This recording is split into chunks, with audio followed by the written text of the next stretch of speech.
Dita 8, Ungjilli pa kufi dhe takimet hyjnore. Leximi i ditës, Veprat e Apostujve, kapitulli 8, vargu kyç. Atëherë Filipi mori fjalën dhe duke filluar nga ky shkrim i shpalli Jezusin. Veprat, kapitulli 8, vargu 35. Shpjegimi.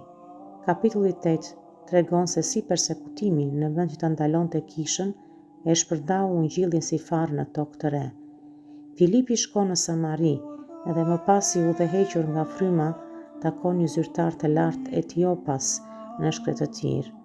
Ky takim na mëson se Zoti ka takime hyjnore të planifikuara për secilin prej nesh. Filipi nuk priti që njeriu të vinte në kishë. Ai shkoi atje ku ishte njeriu, hapi shkrimet dhe i shpalli Jezusin. Mesazhi: Ungjilli është për të gjithë, pa kufi etnik apo shoqëror. Lutu me mua. Lutja e reflektimit për ditën 8.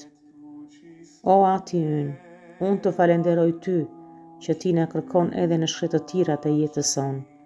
Faleminderit për shembullin e Filipit, i cili ishte i gatshëm të linte turmat për t'i shërbyer një personi të vetëm. Unë rrëfej që shpesh jam e pavëmendshme ndaj nxitjeve të frymës tënde për të folur me ty për të tjerët.